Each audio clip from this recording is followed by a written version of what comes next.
This is Headline Humboldt. I'm James Falk. Thanks for joining us.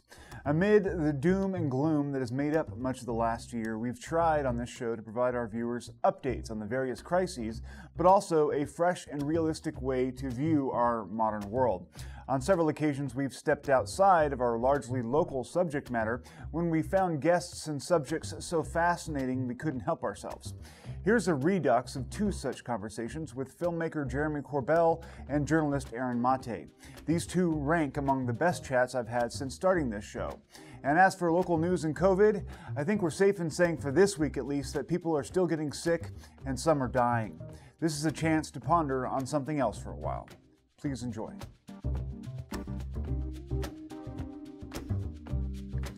Oh, I think it's really clear why the kind of public perception has changed on the UFO topic, because there's an increased frequency. People have better cameras. Our military has better sensor systems. The destigmatization of the UFO, or what's commonly referred to now as the UAP topic, is simply because of the overwhelming evidence that we don't know everything, and that there are things in the sky that fly with impunity in our restricted airspace. And it's not just military, but it's also civilians. There's an uptick in sightings. How can you deny something that has been with humanity since the beginning of recorded human history? That's a hubris beyond comprehension. So the short version, James, why I think we're seeing people take this seriously is because it's a serious issue and it's right in front of people's eyes. Yeah. I mean, it seems like this incident in particular that you have the photo of, I mean, that's a very recent event, happened I think in 2019, if I'm not mistaken. And it shows Navy vessels, and there were several that were buzzed by UAPs, or what some folks are calling drones. Can you describe the situation as we take a look at that video? Yeah, sure. And let's really distinguish this idea that these are drones. Like, I've talked to the people that did the classification for this, like on the ships. Why would you call these drones? So let's back up 1 second. Absolutely. So my mentor in journalism, George Knapp, he released 3 new UAP, unidentified aerial phenomenon photos that were shot out of an FA-18 fighter pilot cockpit from the WSO, or the WISO, the Weapons Systems Operator. Mm-hmm. So George Knapp released these 3 images. 2 days later, bombshell, I dropped 6 images contained in 2 slides that were part of a classified briefing, yet these slides were unclassified. Yeah. So that's 6 more images. Then I released the video, the green video that everybody's seeing all over the media now, which is night vision, filmed from the USS Russell, where the USS Russell was swarmed by what was identified as drones in the paperwork, but we should talk about that. Why was it identified as drones? What does that mean? How did they create that designation? But understand as well, I mean, we just unloaded this huge data dump on the public about UFOs, and it was immediately confirmed by the Pentagon to be shot by Navy and part of the investigation of the UAP, Unidentified Aerial Phenomenon Task Force. This isn't like your brother who shoots something through night vision in the backyard and says, hey man, I got something cool. This was official military footage used in a classified briefing, although this was unclassified what I released. So the quality of evidence that I'm releasing is something that I'm hoping everybody, because I gave the dates and everything now, I'm hoping that people go and they try to find out the truth. I don't know the truth. It's unidentified. Yeah. That's what our Navy, our Office of Navy Intelligence is saying, our Pentagon, our CIA, our FBI. So if there's an internet warrior that thinks they got it figured out from a little bit of 19 seconds I released, oh, sorry, buddy. Here we go. Let's get into what these things might actually be. Well, that's interesting, I mean, because you did sort of kick over a hornet's nest to some respects. There was a lot of reaction on Twitter and elsewhere where people were like, oh, it's bokeh, or it's regular drones. There was an article in The Drive talking about how it may well be drones from a foreign adversarial power.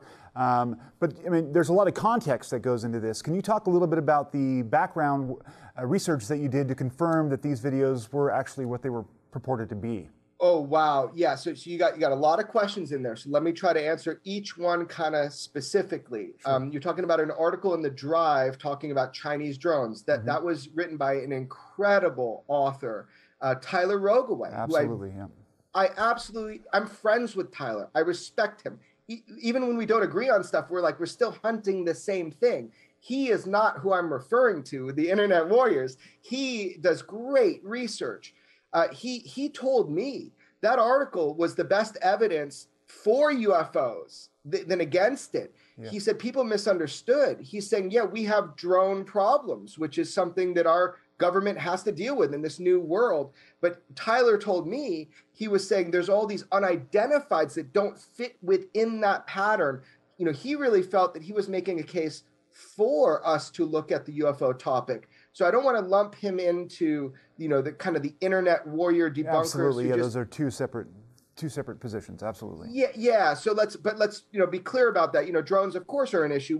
This was predicted, a decade ago that drones are going to be, an issue when identifying UFOs. Look, I was able to talk with Commander David Fravor for years, more than 4 years, prior to that case ever going public. One of the most famous UFO cases of all time, where Commander David Fravor off the west coast of California engaged a tic-tac shaped UFO that defied all known physics as we know it. I would argue, actually, that it ended up, that it is comparable to our known physics. Mm-hmm. However, it's got to have a really cool, propulsion system. So in doing this kind of research with someone like Commander Fravor, you got to walk lightly. I kept his secret for many years.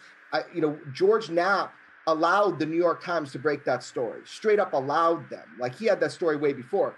Wow. So here's the deal, man. It takes years. So with this case, I received materials from multiple sources without saying anything for a long time, right after the event up until date. And then I went and, using the resources that George Knapp and I have, because we work together, we were able to verify at the highest of highest levels. Now, I'm not saying what they are in this footage. That's not my job. That's the job of the Department of Defense to identify. That's why we had ATIP, Advanced Aerospace Threat Identification Program. Sure. That's their job, to identify threats. Mm-hmm. That's not my job. Okay. But what I did was I obtained materials with George Knapp also, and we both released them. What we were able to assess is that these materials indeed are part of the educational materials that are used within the armed forces and the intelligence agencies to inform people nowadays, currently, about the UFO presence on planet Earth, mm-hmm. and what these characteristics are of these things and how you can identify them separately from drones or balloons or that sort of thing. So you're getting footage that is used in the educational materials within the classified world, but because it was unclassified, I was able to release portions of it. What I also released is images from the USS Omaha, 3 images, where the object, we'll call it object, let's get into the drone argument in a minute, sure. Where the object went into the water without destruction, meaning they could not retrieve, even with a submarine, any of the destructive pieces. This thing traveled, into the water and was able to evade detection. So think about that. Transmedium craft. We're talking about advanced aerospace, transmedium vehicles. This is something that we don't have in the U.S. arsenal. So if this is another nation that has leapfrogged our technology to the point where they can come and fly with impunity in a restricted airspace and brazenly taunt our warships, absolutely. Yeah, that's kind of important to know. So that's why the Pentagon is taking it very seriously. Yeah, there was one point I read in a recent interview where you said that some of those images may have been taken in active war zones.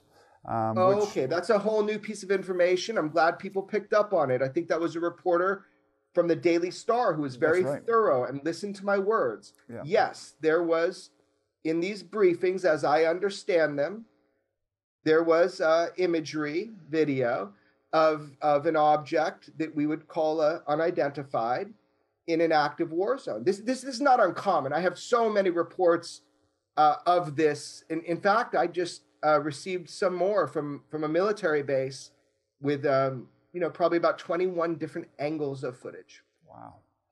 I think that a lot of people get really hung up on the who is it question. Yeah. And I think that that is obviously the big question, but it seems like no matter who it is, whether it's adversarial governments or ETs or intraterrestrial or whatever label you want to put on it, the importance is finding out what it is, because if they're showing up in war zones and if they're buzzing our ships and they seem to be operating with impunity around our biggest and most advanced weaponry, including our nukes, it's absolutely imperative that we discover who and what they are and what their intent is.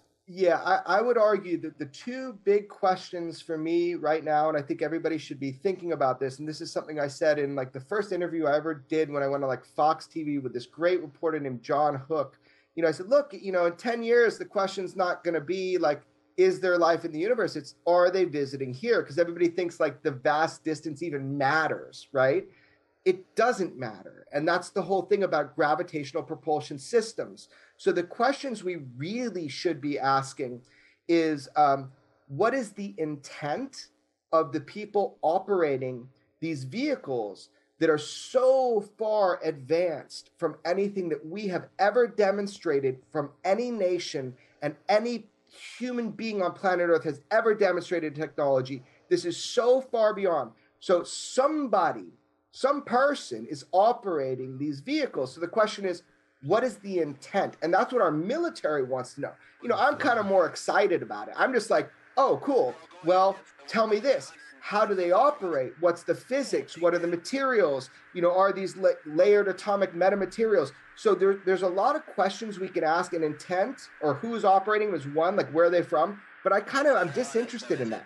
What I'm interested in is obviously the intent, right? You want to make sure that these aren't like adversaries that are going to mess with you. But look, UFOs have been with humanity since the beginning of recorded human history, if not before. We're okay. But they do shut down our nukes. Now, that is definitely, and across many countries globally. So the question is, that's an act of, that's a display, a performance. And now they're becoming more brazen. Mm-hmm. So here's the deal, man. The big question for me is, what is the technology that is allowing for this? Because we could benefit so much from it. And I will tell you this straight up.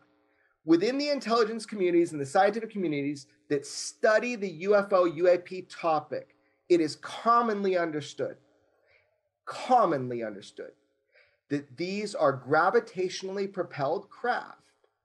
And that is a huge deal. That's why they're called transmedium. That's why John Ratcliffe, who is the head of the National Intelligence Agency, or whatever, if I get that wrong, came out and said that these objects are moving faster than the speed of sound without a sonic boom. Whoa! Yeah. Now that's a big statement, because to be able to do that, your medium of travel, it's a completely different, it's a field propulsion system compared to a reactionary propulsion system with like everything we know, roller skates. You push something backwards, you go forwards.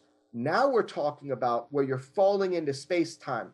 This is a gravitational propulsion system, and this is understood within the science and technology realm of the study of UFOs for decades. And the thing is, if we can get some glimpses into how that technology is utilized, it could be world-changing for us as well.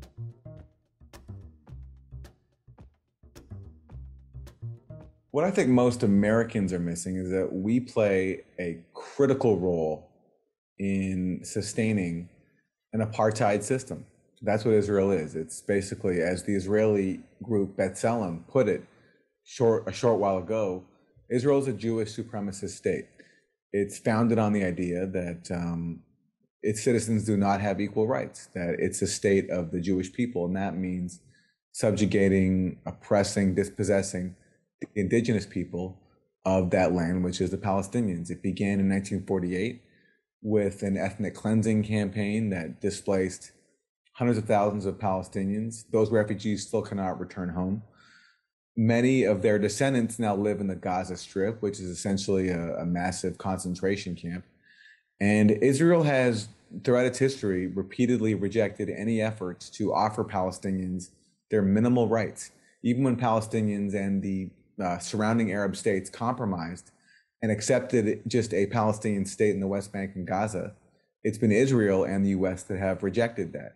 And so any kind of flare-up like what we saw in Gaza results from this fundamental premise of an apartheid state consistently choosing expansionism over peace and justice. So none of this would happen if not for critical U.S. support. It's Israel that, vetoes resolutions at the UN Security Council that are critical of Israel. It's the U.S. that blocks efforts by the International Criminal Court to investigate Israel. And it's the U.S. that provides Israel with billions and billions of dollars in military aid every single year. Just now, Netanyahu is asking Biden to give him another $1 billion after this massacre in Gaza. And unfortunately, this policy of support for Israel is bipartisan. So really, although you can look at Trump's rhetoric and find that it was more extreme in Israel's favor, policy-wise, you look at Obama and Biden, and it's all the same thing. It's unwavering support for an apartheid state. And until that changes, no matter what the Palestinians do, there's just not going to be a resolution. There's always going to be violence. There's always going to be death. And the people bearing the worst impact will be Palestinian civilians. What do you think is behind America's obsession with Israel in terms of offering its support? I mean, is it religious? Is it just cultural? Is it guilt from World War II? What do you think could be behind that? I think you could make a case a long time ago that guilt from World War II, sort of basically holding Palestinians responsible for crimes that the Europeans committed against Jews, not Palestinians. Mm-hmm. I think you can make that case, especially actually when it comes to the behavior of Germany in backing Israel. But I think it's geopolitical. A lot of people will look at the power of the Israel lobby and say that the Israel lobby sort of runs U.S. policy. I don't think it works like that. I think the Israel lobby is allowed to exist because the policies that it advocates for serve U.S. hegemony. So Israel is a client state. It's basically an outpost for U.S. military spending. So when the U.S. gives aid to Israel, a lot of that really is just funneling money to the U.S. Weapons industry to purchase military equipment for Israel to then pummel Palestinians in Gaza with. And Israel also can conduct client services like, in the 1980s when the U.S. was waging dirty wars on Central America. After Congress got involved and started putting a curb on what Reagan was doing in places like Guatemala, Nicaragua, El Salvador, Israel could step in and do the dirty work for the U.S. that it was not allowed to do, including actually funneling weapons as part of the Iran-Contra scandal. Mm-hmm. So I think Israel serves a purpose, a very useful purpose to U.S. hegemony. And until the U.S. prioritizes, justice, human rights over empire, then Israel is always going to play that role. So it will be very, very hard to break. And, there is a religious aspect here, especially when it comes to evangelical Christians, sure. Because in recent years, a lot of Jews like myself have moved away from Israel because they're impossible to defend anymore. When I was growing up as a kid, I was in a very small minority of Jews who, didn't have blind support for Israel. But now it's kind of the exact opposite. It's impossible to stand by that racist state and claim to be proud of it and claim to want that monstrosity in your name. So Israel's had to look for other sources of support. And one of them is the evangelical Christian community, mm-hmm. which wants Israel to exist so that the rapture can happen, and then all the Jews who don't convert will die. Basically, that's the kind of which is kind of twisted reasoning. I mean, yeah, it's very twisted reasoning. Yeah, yeah. But that's how fanatic Israel has gotten. That's who its allies are now. Yeah. Now Netanyahu looks like he may be going the way of the dodo bird. The National Unity Coalition seems like it's poised to take power. For a long time, he's been, if not the source of the aggression, at least a supporter of it. Do you think his removal from the prime ministership will affect any real change? I'll give you one statistic that I think is very illustrative. There was more settlement construction in the occupied West Bank, more construction of illegal Jewish-only settlements, these apartheid colonies on Palestinian land, under the Labour Party, which was once the longtime dominant sort of leftist party, than there was under Likud, the longtime right-wing party. Mm-hmm. So what will often happen in Israel is that the supposed dovish moderate side will conduct the exact same policies as the right wing, or in fact even more extreme, but they'll just do it in nicer tones. They'll say nicer things. They'll make it easier for the U.S. to support. So the answer is no. I don't think that having an alternative to Netanyahu will be any different. Israel has moved so far to the right across the spectrum that really I don't see any difference at all inside the government establishment. It's just Netanyahu is a particularly vile buffoon, but there are many others inside the Israeli government who will do the exact same policies and speak with the same racist contempt that Netanyahu has towards Palestinians. You know, for a lot of us, the only source of news is our major cable outfits and metro dailies. You've just come back from Syria, and I'm wondering, how has it been misrepresented to American readers in terms of the conflict there and how it's been resolved from our perspective? Syria's been the site of a horrible war these last 10 years, and people are aware of that. I think that's been accurately represented. You know, millions of refugees, hundreds of thousands dead. I mean, if you ask most people, they'd know about that. Mm-hmm. The picture we've gotten, though, is a big distortion. The picture we've gotten is that this bloodthirsty dictator, Bashar al-Assad, decided to wage a war on his own people, a peaceful uprising. And that's what's led to so many deaths for this last decade. That's not what happened.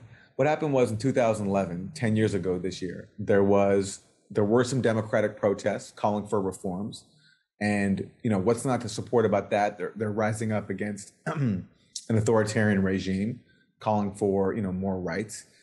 But in parallel with that, there was also violent attacks on the Syrian government. And pretty soon, whatever there was of a democratic reform movement was hijacked by Salafi extremists funded by Saudi Arabia, Qatar, and Turkey. Turkey especially was letting tens of thousands of jihadists from around the world cross the border. And this became a full-on dirty war. And what Americans should know is that the U.S. played a critical role in this, that starting in 2011, the U.S. was helping to move heavy weaponry from Libya via Saudi Arabia into Syria. And this led to a catastrophe. And it empowered groups like Al-Qaeda and their allies. And so now Al-Qaeda has its largest safe haven since 9/11 in the province of Idlib. It also empowered ISIS, who moved into Syria and took advantage. And the side that the U.S. was backing, you know, we were told that they were so-called moderate rebels, which, as Joe Biden actually admitted in a speech he gave in 2014 and comments he made at Hartford, he said those moderate rebels didn't exist, and that the people who were primarily benefiting from this dirty war, from all the weapons and money pouring in, were Al-Qaeda, Nusra, and ISIS. And it's predictably led to a disaster. And now, even after the war is over, Syria won the war. Now the Syrian people are still being punished because the U.S. government has imposed really its harshest sanctions regime in the world under something called the Caesar Act, where any state or any company that wants to help Syria rebuild is prevented from doing that. And if they do, they'll face sanctions from the U.S. that can, you know, put companies out of business, as it's already done in some instances. So most Americans, if you were to ask them, do you know that we're banning Syria from importing cancer medicine right now for people, or that people can't even import the ingredients for toothpaste? Or did you know that in 2012, Jake Sullivan, who is now our national security advisor, that he wrote an email to Hillary Clinton saying Al-Qaeda is on our side in Syria? That was an email put up by WikiLeaks. Most Americans won't know that. And that's a reflection of, as you indicated, our media has just done the job of cheerleading for this dirty war instead of telling the truth. And the consequence that I saw on the ground is that it's led to massive suffering. The country is in ruins. It can't rebuild. And now under sanctions, you know, ordinary people are feeling the impact. I mean, Syrian leaders are fine. They're living very comfortably. But the Syrian people are the ones suffering under these sanctions. And it's incredible. If you look at media coverage of Syria right now, they'll talk about Syria's problems. If the sanctions are mentioned, they're usually buried down below and mentioned pretty much in passing, which is just, I think, horrendous. There's an incredible leaked phone call from John Kerry, a conversation with John Kerry, where he met with some Syrian opposition activists. And he said to them that the U.S. was watching as Daesh, ISIS, was encroaching on Damascus. And there was a very real possibility that Daesh was going to overthrow Assad and take over Damascus.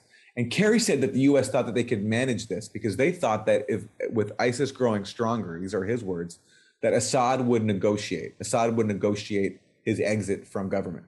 So basically, the U.S. was leveraging the surge of ISIS and willing to risk ISIS taking over Damascus to enact their regime change policy in Syria. That's how cynical it was. So we don't need to go to Syria to fight ISIS. We could have just left Syria alone to fight it itself and stopped funding other sectarian militias that Syria had to fight, and actually Syria lost to. The reason Syria lost Idlib in northern Syria, which Al-Qaeda controls right now, is because of American anti-tank missiles. That was the decisive factor. There's an article in Foreign Policy that says that the rebels are gaining ground because of two things: suicide bombings and American anti-tank missiles. So that was how cynical our policy was. We were willing to let ISIS grow in Syria and let Al-Qaeda grow in Syria if it put Assad in a bad position. And the results for the people of Syria have been disastrous because, look, anyone who claims that anyone who cheers the rebels, so-called rebels in Syria, should ask themselves or should answer, would you want to live under Al-Qaeda or Jaish al-Islam or ISIS? I mean, it's not even a question. Not a single person would ever want to live under these people. So how can we speak to them? How can we say that we should impose them on Syrians? Yeah. I mean, we're running short on time, and of course that happens because this is a fascinating conversation.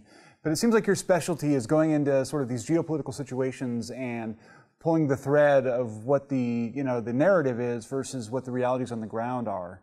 And it seems like there's a lot of material that the American public seems to miss. If you could advise people on their media diets and how they should try to inform themselves and do it better, where would you have people turn? Well, it's very hard, and it depends what your interest is. And my general advice is just, think critically. Don't trust anyone's word. Verify things for yourself. Understand that every state system has a propaganda system in which the media will often act in service of the dominant state power, whether you're in Syria or whether you're in the US. So think independently, check your sources. Don't accept evidence-free claims. Look for actual evidence. And the biggest lesson I could think of for that was Russiagate, when we constantly heard all these outlandish claims about Trump being a Russian puppet and Russia brainwashing Americans with their sophisticated bots and social media memes. But when you look at the actual evidence, you saw, I think, what a scam this was. So in terms of an outlet, I mean, my outlet is called The Gray Zone. We're very attentive to foreign policy. But I'm a big believer in alternative media. Jimmy Dore, my friend, the comedian, he's a comedian, but he does better journalism than almost every journalist that I know because he doesn't accept lies. He's not here to spread a establishment narrative. He's just here for the truth. And so I encourage people to look out for alternative sources of information and, to the best they can, just think critically, think skeptically.